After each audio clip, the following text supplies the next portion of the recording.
Hi hello வணக்கம். கலையின் காமெடியில் இன்று ஒரு கணவனும் மனைவியும். என்னங்க, நமக்கும் கல்யாணம் முடிஞ்சு இத்தனை வருஷம் ஆச்சு. ஒரு தடவையாச்சும் ஊட்டி கூட்டிகிட்டு போயிருக்கீங்களா?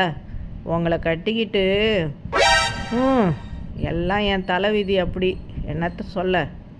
சரிம்மா, இந்த தடவை வெக்கேஷன் வர்றப்போ உன்னை கண்டிப்பாக ஊட்டிக்கு கூட்டிகிட்டு போகிறேன். ஓகேவா?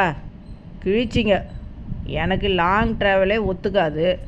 அதுவும் மலையில் ட்ராவல்னால் தலை சுற்றி வாமிட் எடுத்துக்கிட்டே வருவேன்.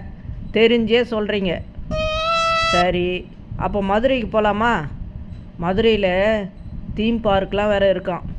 எதுக்கு? ஜெயிண்ட் வீலில் ஏற்றி என்னை கொல்ல பார்க்குறீங்களாக்கும்? இந்த தாலி செயின் பழைய மாடல் ஆயிடுச்சு, புது செயின் மாற்றித்தாங்கன்னு எத்தனை தடவை கேட்டிருக்கேன். சரி சரி, கவலைப்படாத. லீவ் சேலரி வந்ததும் அந்த பணத்தில் கண்டிப்பாக வேறு செயின் மாற்றிடலாம். கோச்சிக்காத. லூஸு மாதிரி பேசாதீங்க. வீட்டு லோனு பாக்கி இருக்குது, அதை யார் அடைப்பாங்க?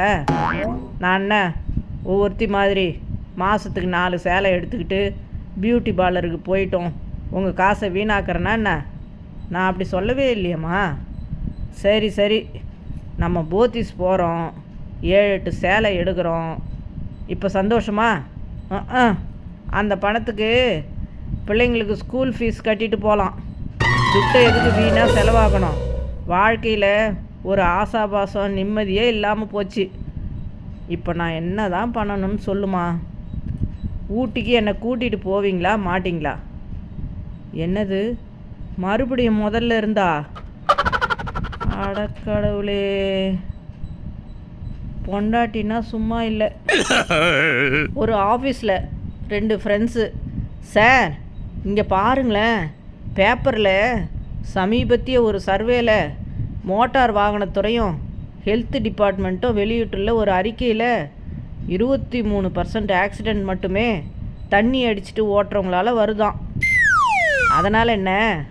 அதனால் என்னவா? மீதி 77% ஆக்சிடெண்ட்டுக்கு காரணம் இந்த டீ குடிச்சிட்டு ஓட்டுறவன், காஃபி குடிச்சிட்டு ஓட்டுறவன், தயிர் மோர்லாம் குடிச்சிட்டு ஓட்டுறவன் தானா. 2 லவ்வர்ஸு உன் வீட்டில் வந்து பொண்ணு கேட்கலான்னு இருக்கேன்டி. இல்லைடா, எங்கள் அம்மாவுக்கு இந்த கல்யாணத்தில் இஷ்டம் இல்லையாம், பணக்கார மாப்பிள்ளையாக தான் வேணுமா. ஏன், உங்கள் அப்பாவை உங்கள் அம்மா டைவர்ஸ் பண்ண போகிறாங்களா என்ன? கவர்மெண்ட் ஸ்கூலில் பசங்க படிக்கிறதுக்கு எல்லாமே ஃப்ரீ. ஆனால் அங்கே வேலை பார்க்குற வாத்தியாருக்கு சம்பளம் 50,000 ரூபா. ப்ரைவேட் ஸ்கூலில் பசங்க படிக்கிறதுக்கு லட்சக்கணக்கில் பணம் கட்டணும்.